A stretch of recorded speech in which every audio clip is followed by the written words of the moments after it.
আচ্ছা, কখনো ভেবে দেখেছো আমাদের এই পৃথিবী যদি ধ্বংস হয়ে যায় কোনোদিন, আমরা কোথায় যাব? কোথায় থাকবে সেই সব মানুষেরা যারা পৃথিবী ধ্বংসের পর কোনোভাবে পৃথিবীতে বেঁচে গেছে? আর কেমনই বা হবে আমাদের জীবন? পৃথিবী ধ্বংসের পর মানুষ আশ্রয়ের জন্য গিয়ে পৌঁছালো অন্য একটা গ্রহে, এবং তারপর সেই গ্রহের মধ্যে তাদের সঙ্গে যা যা শুরু হলো তা কল্পনার অতীত ছিল। একটা দুর্দান্ত রোমহর্ষক adventure survival sci-fi web series. Hello, তোমরা দেখছো এক্সপ্লেইন টিভি বাংলা। আজকের web series lost in space. শুরুতেই দেখা যায় একটা পরিবারের সদস্যরা স্পেস স্যুট পরে স্পেসশিপে নিজেদের মতো করে সময় কাটাচ্ছিল, কিন্তু তখনই হঠাৎ আবহাওয়াজনিত সমস্যার কারণে তাদের স্পেসশিপে একটা কম্পন হয়। এরপর মহাকাশে ভাসমান একটা জ্বলন্ত বস্তুর ধাক্কায় তাদের স্পেসশিপের ল্যান্ডিং সিস্টেমে প্রবলেম শুরু হয়। ল্যান্ডিং সিস্টেম অর্থাৎ যে সিস্টেমের দ্বারা স্পেসশিপ কোনো গ্রহে বা কোনো জায়গায় ল্যান্ড করে, এবং দেখা যায় এই সমস্যার জন্য প্রায় 3000 ফুটেরও বেশি উচ্চতা থেকে সেই স্পেসশিপটা দ্রুত গতিতে নিচে পড়তে থাকে, আর স্পেসশিপের ভেতরে থাকা সবকিছু লণ্ডভণ্ড হয়ে যায়। তবে সৌভাগ্যবশত পরিবারের কেউ তেমন একটা আহত হয় না। তারা কোনো রকমে নিজেদের সামনের প্রয়োজনীয় জিনিসপত্র নিয়ে স্পেসশিপের বাইরে বেরিয়ে এসে দেখে তারা একটা বরফের দেশে এসে পড়েছে, যেখানে চারদিকে শুধু প্রচণ্ড শীত আর বরফ ছাড়া কিছুই নেই। তবে এই পরিস্থিতিতে তারা একা নয়, অর্থাৎ আকাশে তাদের স্পেসশিপের মতো আরও অনেক স্পেসশিপ রয়েছে, আর প্রত্যেকটা স্পেসশিপেরই নাম হলো জুপিটার, আর এদের স্পেসশিপটার নাম হলো জুপিটার 2। তবে এতটা উচ্চতা থেকে নিচে পড়ার কারণে বর্তমানে তাদের জুপিটার বরফ ভেঙে একদম জলের নিচে চলে গেছে। দৃশ্য ফিরে যায় অতীতে, যেখানে দেখানো হয় জনকে। জন, তার স্ত্রী মাউরিন এবং তার 3 সন্তান, যাদের নাম হলো পেনি, জুডি আর উইল। এরাই জুপিটার 2 নামে স্পেসশিপের মধ্যে ছিল। তো অতীতের দৃশ্যে দেখা যায় এরা নিজেদের বাড়িতে খুব শান্তিতেই সময় কাটাচ্ছিল। তবে একসময় তাদের শান্তি নষ্ট হয়ে যায় সংবাদ মাধ্যমের একটা খবরে, যেখানে জানানো হয় মহাকাশ থেকে পাথরের মতো একটা বড় কোনো বস্তু বা একটা উল্কা এসে পৃথিবীতে পড়বে, এবং সেটার ফল হবে কিন্তু মারাত্মক। এতটুকু অতীতের ঘটনা দেখানোর পর ঘটনা আবার বাস্তবে ফিরে আসে। দেখা যায় ক্র্যাশ ল্যান্ডিংয়ের কারণে আঘাত লেগে জনের স্ত্রী মাউরিনের পা ভেঙে গেছে। তবে ল্যান্ডিংয়ের ফলেই তারা অনেক মাস পর বিশুদ্ধ অক্সিজেন গ্রহণ করতে পারছে, অর্থাৎ তারা এখন যেখানে আছে সেটা পৃথিবী নয়, অজানা এক গ্রহ। কিন্তু পৃথিবীর মতোই হাওয়া, বাতাস, মাধ্যাকর্ষণ শক্তি সবকিছুই আছে। তবে তাদের চিন্তার বিষয় হলো কিছুক্ষণের মধ্যে রাত নামলে তাপমাত্রা 0 থেকে আরও 60 ডিগ্রি নিচে নেমে যাবে, অর্থাৎ -7-এ চলে যাবে, যে কারণে জলের নিচে থাকা জুপিটার 2 কঠিন বরফের আবরণে চাপা পড়ে যাবে। এবং এই শীতের হাত থেকে বাঁচার জন্য নিজেদেরকে শরীর গরম রাখতে হবে, এবং শরীর গরম করার জন্য তাদের এক বিশেষ পোশাক পরতে হয়। কিন্তু দুর্ঘটনার কারণে জনের পোশাক ছিঁড়ে গেছে। সে তার ছেলে উইলকে বলে, স্পেসশিপে গিয়েই পোশাকটা ঠিক করার জন্য সরঞ্জাম নিয়ে এসো। কিন্তু জন উইলকে নিচে পাঠানোর আগেই তার দিদি জুডি ভাইকে বিপদের মধ্যে যেতে দেবে না জন্য নিজেই জলে ঝাঁপ দেয়। তবে জুপিটারে প্রবেশ করতে পারলেও জুডি কিন্তু সাপ্লায়ার রুমের দরজা খুলতে পারে না। তাই সে স্পেসশিপের গ্যারাজ থেকে একটা ব্যাটারি সংগ্রহ করে, কিন্তু সেটা দিয়ে ওপরে আসার সময় শীত বাড়ার কারণে জল পরিণত হতে শুরু করে বরফে। আর এটা দেখে তার পরিবারের সকলে চিন্তায় পড়ে যায় এবং দ্রুত গতিতে তাকে ব্যাটারি ছেড়ে ওপরে আসতে বলে। কিন্তু জল থেকে বাইরে আসার আগ মুহূর্তেই জুডি বরফে আটকে যায়। জুডিকে ওভাবে বরফে আটকে দেখেও তার পরিবারের কিছু করার থাকে না।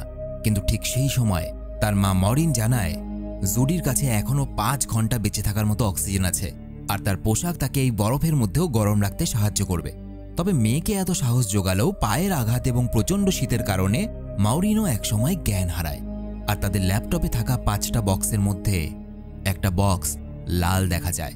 আসলে ব্যাপারটা হলো, এই ল্যাপটপে তারা যে পোশাক পরে আছে সেই পোশাক কতটা অক্ষত, কতটা গরম, বা হেলমেটে কতটা অক্সিজেন আছে, এই সমস্ত কিছু দেখায় এই ল্যাপটপে।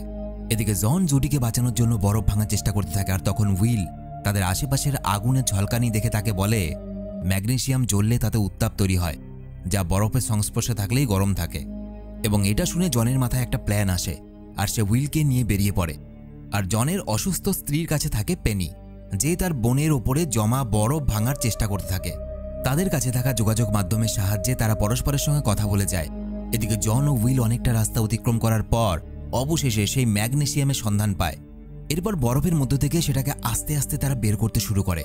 তবে সেখানে ম্যাগনেসিয়ামের বিস্ফোরণ ঘটায় উইল বরফ ভেঙে একটা সুড়ঙ্গ দিয়ে নিচে পড়ে যায়। সেই সময় মারিয়েনের জ্ঞান ফিরলেও তার পায়ের অবস্থা আরও খারাপ হতে দেখা যায়। তাই জুডির নির্দেশ অনুসারে তার বোন তার মায়ের চিকিৎসা শুরু করে, কারণ সেও একজন ডক্টর। এদিকে উইল দেখে সে সুড়ঙ্গের শেষ প্রান্তে এসে পৌঁছেছে, যেখানে বরফের দেশ শেষ হয়ে গেছে এবং গভীর অরণ্য শুরু হয়েছে। তবে বরফের সুড়ঙ্গের ওই পারে গিয়েও উইল তার হাতে থাকা যোগাযোগ মাধ্যমের সাহায্যে তার বাবার সঙ্গে কথা বলে, কিন্তু উইলের পক্ষে সুড়ঙ্গ বেয়ে ওপরে ওঠা বা বরফের পাহাড় চড়ে আবার তার বাবার কাছে ফিরে যাওয়া সম্ভব ছিল না। তাই এখন থেকে তাকে বুদ্ধি করেই চলতে হবে, কারণ এখন সে একা এবং এই বরফের দেশ শেষ হওয়ার পর যে অরণ্য বা জঙ্গল আছে, সে জঙ্গলে তার জন্য না জানি কোন ভারী বিপদ অপেক্ষা করে আছে।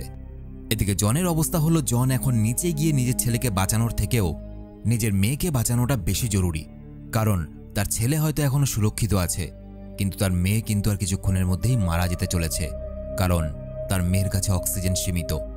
জন একাই ফিরে আসতে বাধ্য হয়। অন্যদিকে মারিয়ানের চিকিৎসার পর মারিয়ান এখন অনেকটাই সুস্থ বোধ করছে এবং এই সময় আবারও অতীতের একটা ঘটনা দেখানো হয়, যেখানে দেখানো হয় পৃথিবী ছেড়ে মানুষ মহাশূন্যে রওনা দেওয়ার আগে পরিস্থিতির মোকাবেলা করছিল এবং পৃথিবী ছেড়ে অন্য গ্রহের উদ্দেশ্যে রওনা দেওয়ার জন্য কিছু শারীরিক পরীক্ষা করা হতো। সেই শারীরিক পরীক্ষায় উইল ফেল করলেও তার মা সেটাতে তাকে পাশ করিয়ে দেয়, যাতে তারা সপরিবারে একসাথে থাকতে পারে। ঘটনা ফিরে আসে বর্তমানে।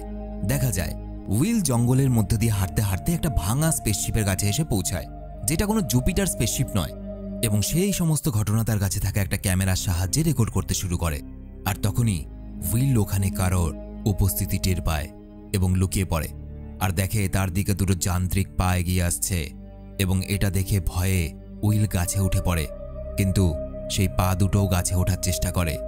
আর এর সাথেই একটা ভয়ানক প্রাণী তার অদ্ভুত লাল টর্চের মতো মাথা আর 4 হাত দিয়ে উইলকে খামচে ধরার চেষ্টা করে। এদিকে জন একা তার পরিবারের কাছে ফিরে এলে সবাই উইলের খোঁজ করে এবং জন তাদের সত্যিটা জানায় এবং কথা দেয় সে তার ছেলেকে ফিরিয়ে আনবে, কিন্তু এখন সবার আগে জরুরি তার মেয়ে জুডিকে বাঁচানো। আর এটা বলেই জন ম্যাগনেসিয়াম বরফের ওপর রেখে সেখানে আগুন জ্বালিয়ে দেয়। এতে বরফ কিছুটা গলে যায়। আসলে জন পেশায় একজন সীমান্তরক্ষী ছিল যখন সে পৃথিবীতে ছিল, এই জন্য সে তার স্ত্রী এবং সন্তানদের বেশি সময়ও দিতে পারেনি, এমনকি পৃথিবী ধ্বংসের আগ মুহূর্ত পর্যন্ত। হ্যাঁ, ঠিকই শুনেছ, পৃথিবী ধ্বংস হয়ে গেছে এবং সেজন্যই ওরা এই অন্য গ্রহে এসেছে। তো যাই হোক, এই ব্যাপারে পরে আরও কিছু জানতে পারবে। তো যাই হোক, পৃথিবী ধ্বংসের আগ মুহূর্ত পর্যন্ত জন তার দেশের প্রতি নিজের কর্তব্য পালন করেছে, তাই আজ তার পরিবারের সঙ্গে দূরত্ব বেড়েছে অনেকটাই। এদিকে জঙ্গলে দেখা যায় রাত নামার পরেও উইল এখনও সেই অদ্ভুত জীবটা সামনে বসে রয়েছে। সে উইলের কোনো ক্ষতি করেনি, আর উইলও বুঝতে পেরেছে এই অদ্ভুত জীবটাও তারই মতো কোনো না কোনো পরিস্থিতির শিকার। তবে এখন প্রতি মুহূর্তে জীবটা আস্তে আস্তে কেমন যেন নিস্তেজ হয়ে পড়ছে। কেন? আর তার টর্চের মতো মাথার আলোটাও ধীরে ধীরে কমে যাচ্ছে এবং এরই সাথে দেখা যায় জঙ্গলে আগুন লেগেছে। ফিরে আসছি রোমহর্ষক ভিডিওতে। তার আগে বলে দিই, আজকে ভিডিওটা স্পন্সর করেছে মোস্ট পপুলার সাইট 1xbet। ঘরে বসে অনলাইন গেম খেলে বা প্রেডিকশন করে টাকা কামাতে পারো, যেতে টাকা খুব সহজে উইথড্রল হয় ইউপিআই, জিপে, পেটিএম বা যে কোনো মাধ্যমে। 24 ঘন্টা কাস্টমার সাপোর্টের সাথে আইফোন, কার এবং আরো অন্যান্য প্রাইজ জেতার সুযোগ আছে। রেজিস্টার করো আমার প্রোমো কোড EXPTV ইউজ করে পিন কমেন্টে দেওয়া লিঙ্ক থেকে, আর পেতে পারো 60,000 টাকা বোনাস। তো যাও 1xbet করো। এটা শুধুমাত্র একটা অ্যাড। এসব সাইট বা অ্যাপে টাকা লাগানোর আগে একবার ভেবে নেবেন, কারণ এগুলো ঝুঁকিপূর্ণ হতে পারে। অন্যদিকে বিকেল থেকে রাত অবধি চেষ্টা করার পরেও জনরা বেশি পরিমাণে বরফ গলাতে পারেনি, আর এখন তাদের সামনে বাধা হয়ে দাঁড়িয়েছে প্রচণ্ড শীতের সঙ্গে প্রবল বৃষ্টি। এদিকে সিগন্যালের প্রবলেমের কারণে জঙ্গলের ভেতরে উইল যোগাযোগের জন্য পর্যাপ্ত সিগন্যালই পাচ্ছে না যে তার বাবার সঙ্গে যোগাযোগ করবে। সে ভালো করেই বুঝতে পারছে এখন তার একমাত্র সঙ্গী এই অদ্ভুত জীবটা, যার অর্ধেক শরীর গাছের ওপর আর বাকি অর্ধেকটা গাছের নিচে, অর্থাৎ ওই দুটো পা এই জীবটারই। যা মনে হচ্ছে ক্র্যাশ ল্যান্ডিংয়ের সময় হয়তো এই জীবটার শরীর দুর্ভাগ্যবশত টুকরো হয়ে গেছে। এটা বুঝতে পেরেই উইল তার কাছে থাকা একটা ধারালো তারের সাহায্যে গাছের ডালটা কেটে দেয়, যাতে ওই জীবটার নিচে পড়ে নিজের টুকরো শরীরটাকে জোড়া দিতে পারে। আর এর কিছুক্ষণ পরেই সে দেখে জীবটা নিজেকে জোড়া লাগিয়ে সতেজ হয়ে উঠেছে, আর সম্পূর্ণ শরীর পাওয়ার পরই ওই জীবটা তার সঙ্গী উইলকে দাবানলের থেকে বাঁচিয়ে অনেকটা দূরে নিয়ে চলে যায়। আসলে উইলের সামনে থাকা এই অদ্ভুত জীবটা কোনো জীবই নয়, সে একটা শক্তিশালী রোবট, আর তার কাছে অনেক ক্ষমতা রয়েছে। উইল রোবটটাকে তার পরিবারের কাছে নিয়ে যায়, আর জনরা যখন 3 জন মিলেও শত চেষ্টা করে সেখানকার পরিস্থিতির কাছে হার মেনে নেয়, অর্থাৎ বরফ গলাতে পারে না, সেখানে কিন্তু রোবটটা খুব সহজেই নিজের হাতে তাপ উৎপন্ন করে বরফ গলিয়ে দিয়ে জুডিকে বাঁচায় এবং সারা রাত তাদেরকে হাতের তাপ দিয়ে গরম করে রাখে। এই সময় ঘটনা আবারও অতীতে ফিরে যায়, যেখানে দি রেজিলিউট নামে একটা মহাকাশ স্টেশন দেখানো হয়, অর্থাৎ মহাকাশে কৃত্রিমভাবে তৈরি করা মানুষের বসবাসযোগ্য একটা জায়গা, যেখানে একদিন একটা আক্রমণের কারণে প্রচুর মানুষ প্রাণ হারিয়েছিল এবং পৃথিবী ধ্বংস হওয়ার পর এই শেষ বাসস্থানটুকুও পরিত্যাগ করে জুপিটার নিয়ে তাদের অন্য গন্তব্যে রওনা হয়েছিল মানুষেরা। এদিকে খাদের কিনারে ক্র্যাশ ল্যান্ডিং করা আরও একটা জুপিটারকে দেখা যায়, যার মধ্যে আটকে রয়েছে দুজন ছেলে মেয়ে। এদের নাম হলো মেজর ডন এবং ডক্টর স্মিথ। ওই পরিস্থিতিতে ডন নিজেকে অনেক কষ্টে বাঁচায় এবং প্রায় অর্ধেক ভাঙা স্পেসশিপে নিজের প্রাণের ঝুঁকি নিয়ে তার সঙ্গী ডক্টর স্মিথকেও সে সেফটি বেল্ট খুলে টেনে ওপরে নিয়ে আসে। অন্যদিকে জনের পরিবারকে সাহায্য করার জন্য সেই রোবটটা আবারও বরফ গলিয়ে তাদের জুপিটারকে বরফ থেকে বের করার চেষ্টা করে। এদিকে স্পেসশিপ থেকে বেরিয়ে ডন এবং ডক্টর স্মিথ দেখে তাদের একজন সাথী মারা গেছে। ডন তার জুতোটা নিজে নিয়ে নেয় এবং একটা ফায়ার গানের সাহায্যে আকাশের দিকে গুলি ছোড়ে, যাতে সেই আলো দেখে কেউ তাদেরকে এখানে উদ্ধার করতে আসে। এদিকে জুপিটার 2 জলের অনেক গভীরে চলে যাওয়ায় রোবটের সাথে জন হাতে হাত লাগিয়ে জুপিটার 2কে সারিয়ে এবং তার জল শুকিয়ে বাইরে আনার কাজ করতে থাকে। এদিকে ডন এবং ডক্টর স্মিথ বুঝতে পারে যে কিছু দূরেই মানুষের হয়তো উপস্থিতি আছে এবং তারা সেদিকে রওনা দেয়। জুপিটার 2 এর পরিস্থিতি কিছুটা স্বাভাবিক হলে জন সপরিবারের রোবটের সঙ্গে সেখানে থেকে কাজ চালিয়ে যায় এবং হঠাৎই তারা একটা বিস্ফোরণের শব্দ শুনতে পায়। আশেপাশে কোনো স্পেসশিপ বা মানুষ থাকতে পারে এই আশায় জন, মারিন এবং উইলকে নিয়ে সেই স্পেসশিপটা খুঁজতে বের হয় এবং তাদেরকে সাহায্য করার জন্য ওই রোবটটাও তাদের সাথে যায়। জনরা রোবটের সাথে এমন একটা জায়গায় পৌঁছে যায় যেখানে জুপিটার 17 নামে একটা স্পেসশিপ দেখতে পায় তারা, যেটা ভেঙে টুকরো টুকরো হয়ে গেছে। এদিকে তাদের অনুপস্থিতিতে পেনি বাইরে বেরিয়ে দেখে আবহাওয়া কিন্তু প্রচণ্ড খারাপ, যে কোনো মুহূর্তে বড় ঝড় আসতে পারে, তাই তাদের পরিবারকে সুরক্ষিত রাখার একটা ব্যবস্থা করতে হবে। কিন্তু এই সময় সে একটা ভুল করে বসে। স্পেসশিপের কিছু একটা সিস্টেম সে অন করে দেয় এবং যার ফলে বাইরে তাপ উৎপন্ন হয়ে বরফ গলতে শুরু করে।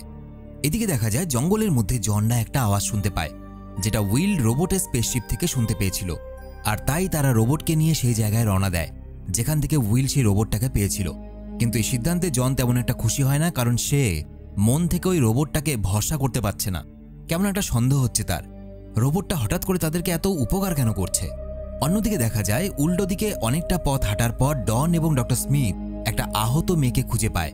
মেয়েটার নাম অ্যাঞ্জেলা, সেও স্পেস স্টেশনের একজন বাসিন্দা ছিল। এরপর ডন সেখান থেকে কিছুটা দূরে একটা কালো ধোঁয়া দেখে এবং আহত অ্যাঞ্জেলাকে কাঁধে তুলে ডক্টর স্মিথের সঙ্গে সেদিকে এগিয়ে যায়। এদিকে পেনিকে দেখা যায় সে জুপিটারের মধ্যে থাকা এক ধরনের বিশেষ গাড়িকে স্টার্ট করে বেরিয়ে যায়। তবে জুরির ইচ্ছে থাকলেও তার মৃত্যুমুখ থেকে ফিরে আসার পূর্ব অভিজ্ঞতার কথা মনে করে সে আর বাইরের দিকে পা বাড়ায় না। পেনি সেই গাড়িটা নিয়ে খারাপ আবহাওয়ার মধ্যে দুর্গম রাস্তায় এমনকি খাত পেরিয়ে নিচে নামে তার মা, বাবা এবং ভাইয়ের সন্ধান শুরু করার জন্য। অন্যদিকে জঙ্গলে পড়ে থাকা ওই স্পেসশিপটা ধ্বংসাবশেষের কাছে পৌঁছানোর পর জন এবং মারিন স্পেসশিপের ভেতরে প্রবেশ করে এবং একটু পরেই হঠাৎ করে দেখা যায় সেই স্পেসশিপের ভেতরে একটা অদ্ভুত আলো জ্বলে ওঠে আর জনদের সামনে একটা অদ্ভুত ডিজিটাল ম্যাপ ক্রিয়েট তৈরি হয়, যেন পুরো গ্যালাক্সিটাই তাদের সামনে রেখে দেওয়া হয়েছে। বাইরে থেকে রোবটটা অদ্ভুত আচরণ করতে থাকে, তার চেহারার আলো পাল্টে যায়, দেখে মনে হয় সে রোবটের মধ্যে যেন কোনো প্রবলেম শুরু হয়েছে। আর এদিকে উইলকে দেখা যায় স্পেস স্টেশনে হওয়া হামলার কথা মনে করে হঠাৎ করে সে রোবটের ভয়ে পালাতে শুরু করে এবং রোবটটা তার পিছু নিয়ে উইলের কাছে পৌঁছয়। উইল রোবটের কাছে জানতে চায়, আমাদের স্পেস স্টেশনে তোমরাই হামলা চালিয়েছিলে তাই না? তোমাদেরই টেকনোলজি এগুলো, যেগুলো আমাদের স্পেস স্টেশনে হামলা চালিয়েছিল। কেন তোমরা আমাদের স্পেস স্টেশনে হামলা চালিয়েছিলে? আমরা তো পৃথিবী ছাড়ার পর ওখানে ভালোই ছিলাম।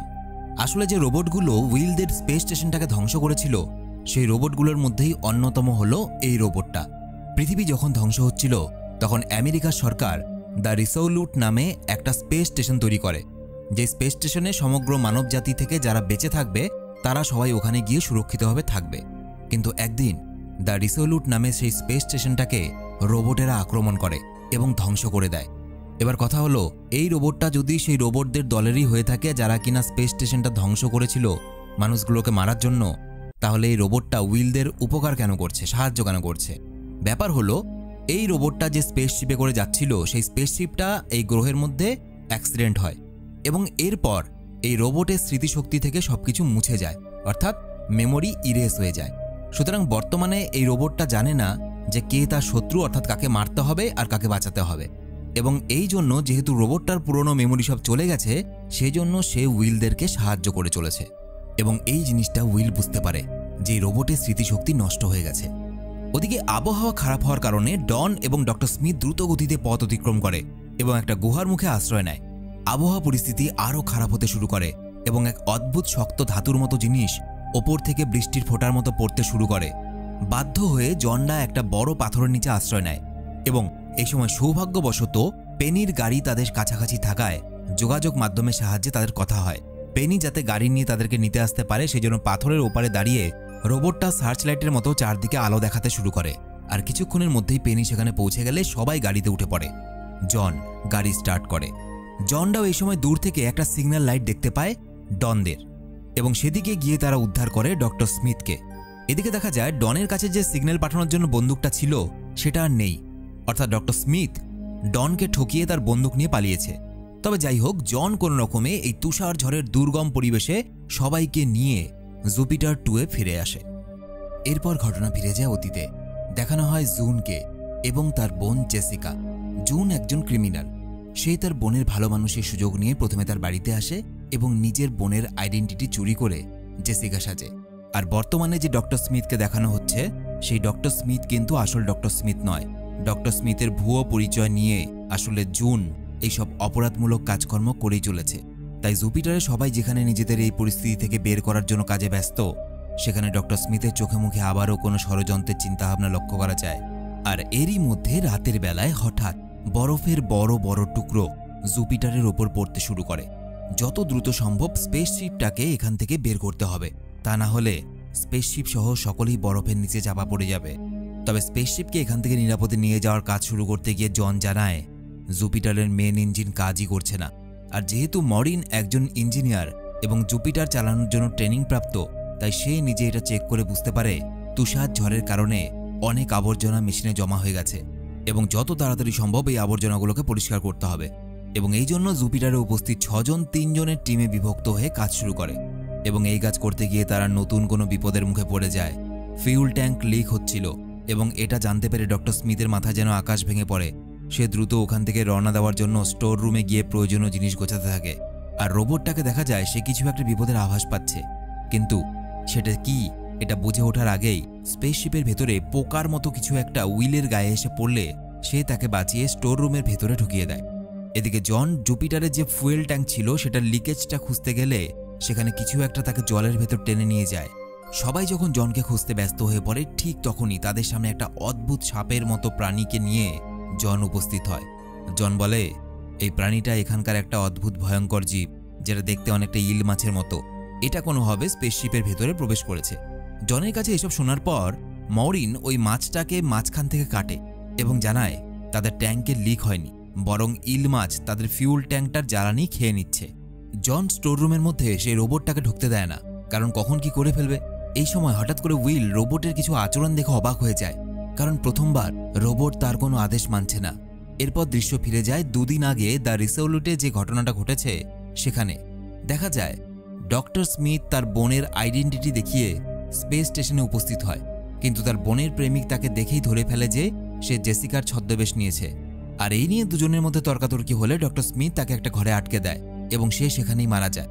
ঘটনা আবারও বাস্তবে ফিরে আসে, যেখানে দেখা যায় জন জুপিটারের এক জায়গা থেকে একটা রাক্ষসী ইল মাছকে টেনে বের করে আর সেই মাছটা তাকে সর্বশক্তি দিয়ে পেঁচিয়ে ধরে। এরপর অনেক কষ্টে জন তার মাথায় চাকু ঢুকিয়ে তাকে হত্যা করে। ঠিক এমন সময় স্পেসশিপটা আবারও কাঁপতে শুরু করে, অর্থাৎ জুপিটারের ওপর আরও বরফের টুকরো পড়তে শুরু করেছে। আর এই কম্পনের ফলে জুপিটার একটা বড় বাক্সের নিচে চাপা পড়ে যায় এবং একসময় বরফের টুকরোগুলোকে অতিক্রম করে বিশাল সুড়ঙ্গ থেকে জুপিটার নিয়ে বেরিয়ে আসে সবাই। কিন্তু সেখান থেকে বেরোনোর পর জুপিটার পর্যাপ্ত ফিউলের অভাবে টলমল করতে শুরু করে এবং জঙ্গলে ঘেরা একটা জায়গায় জন বাধ্য হয় জুপিটারকে ল্যান্ড করাতে এবং সেখানে ল্যান্ড করে তারা জানতে পারে যে তাদের মতো অনেক মানুষ এই অজানা গ্রহের মধ্যে রয়েছে।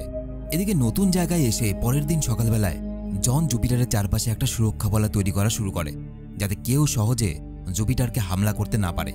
এরপর জন গাড়ি নিয়ে মরিন এবং জুডির সঙ্গে এখানে আসা জুপিটারের অন্যান্য লোকেদের কাছে পৌঁছে যায়। আর ওই লোকেদের সাথে এখানে ডনকেও দেখা যায়, যাকে ঠকিয়ে ডক্টর স্মিথ জুপিটার 2-তে আশ্রয় নিয়েছে। এবং এরই সাথে এখানে এসে অ্যাঞ্জেলা একটু স্বাভাবিক হলেও পুরোপুরি সুস্থ হয়নি, তাই তাকে চিকিৎসা করার জন্য জুডি তার কাছে যায় জনরা বাকি সদস্যদের সঙ্গে আলোচনা করে জানতে পারে যে তাদের জুপিটার ছাড়াও আরও 12টা জুপিটার ল্যান্ড করেছে এই জঙ্গল এরিয়ায় এবং এখানে 70 জনের কাছাকাছি মানুষ জীবিত রয়েছে আর 27 জন মানুষ মারা গেছে। তবে এই জুপিটারগুলোর মধ্যে একটাও আবার ওড়ার মতো অবস্থায় নেই। আর এর কারণ হলো সেই ইল মাছ।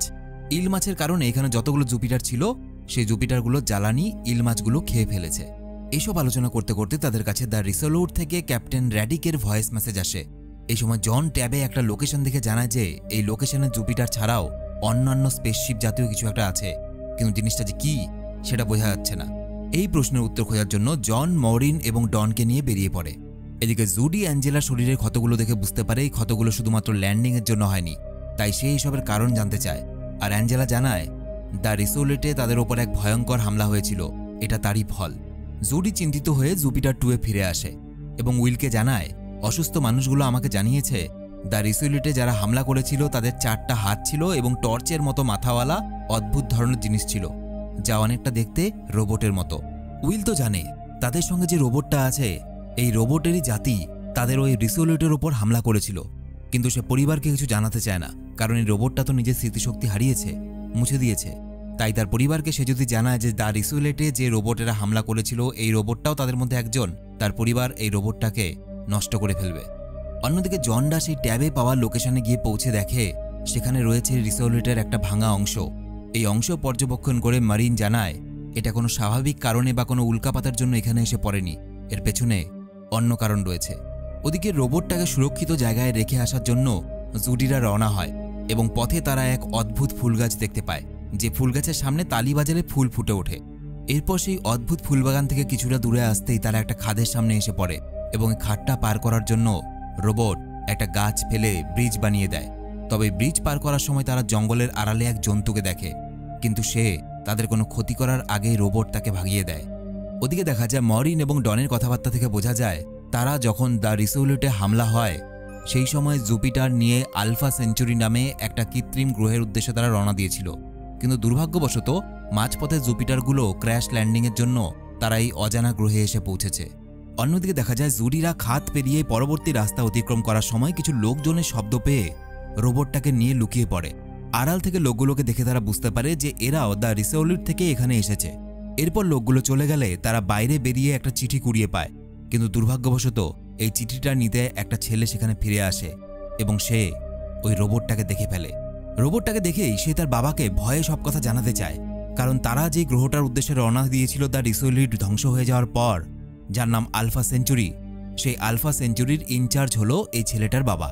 যাই হোক, শেষ পর্যন্ত পেনির উপস্থিত বুদ্ধিতে ছেলেটা তার বাবাকে আর কিছু বলে না, সেখান থেকে চলে যায়। এরপর তারা রোবটটাকে নিয়ে একটা নিরাপদ গুহায় নিয়ে যায়। এমন সময় যোগাযোগ মাধ্যমে মরিন তাদেরকে জানায় যে গাড়ির ব্যাটারি শেষ হয়ে যাওয়ার কারণে তারা রাতের বেলা জুপিটারে ফিরতে পারবে না। তারা সবাই রাতটা গুহায় কাটানোর সিদ্ধান্ত নেয়, আর ডক্টর স্মিথকে দেখা যায় সে তাদের পিছু নিয়ে ওই গুহার সামনে চলে এসেছে। এদিকে পেনি ওই গুহায় লাল রঙের একটা তরল পদার্থ দিয়ে নিজেদের নাম এবং হাতের ছাপ রেখে দেয়, যাতে কেউ যদি সেখানে আসে তাহলে তাদের উপস্থিতির কথা যাতে সেই মানুষগুলো জানতে পারে যে এই গুহার মধ্যে কেউ আছে। এদিকে দেখা যায় দিন পেরিয়ে রাত নামতেই সবাইকে অবাক করে দিয়ে এই অজানা গ্রহের মধ্যে এক অলৌকিক চমৎকারের মতো অজানা ঝলমলে গোলাপি আলো চারদিকে ছড়িয়ে পড়ে। এবং ঠিক এর পরেই জনরা যখন নিজেদের মধ্যে ওই আলো নিয়ে কথা বলছিল তখন ভূমিকম্প শুরু হয়। ভূমিকম্পের জন্য তারা দ্য রিসোলেটের যে ভেঙে যাওয়া টুকরোটা এই গ্রহের মধ্যে পড়েছিল সেই টুকরোটার মধ্যে আটকে পড়ে। এরপরে কি হলো? পৃথিবী থেকে যারা এই অজানা গ্রহের মধ্যে আটকে পড়েছে তারা কি নিজেদের পৃথিবীতে আবার ফিরে আসতে পারল? আর পৃথিবীর কি হলো শেষ পর্যন্ত? এই লোকগুলির বা কি হলো? আর এই রোবটটা যার কিনা এখন স্মৃতিশক্তি নেই, হঠাৎ করে যদি তার স্মৃতিশক্তি ফিরে আসে, তাহলে এটা একটা বড় ওয়েব সিরিজ যার অর্ধেকটা নিয়ে আমি এই ভিডিওতে এক্সপ্লেন করেছি, বাকি অর্ধেকটা পরের ভিডিওতে। তো ভিডিও কেমন লাগলো অবশ্যই তোমরা কমেন্টে লিখে জানাবে, আর এর পরের পার্ট তোমরা কতটা দ্রুত চাইছো আমাকে কমেন্টে লিখে অবশ্যই জানিও। পার্ট 2 কি তোমরা চাইছো? তোমরা আমার সাথে সরাসরি কথা বলতে পারো ফেসবুক, ইনস্টাগ্রামে, লিঙ্ক ভিডিওর নিচে ডেসক্রিপশনে দেওয়া আছে। দেখা হচ্ছে পরের ভিডিওতে। সবাই খুব ভালো থেকো।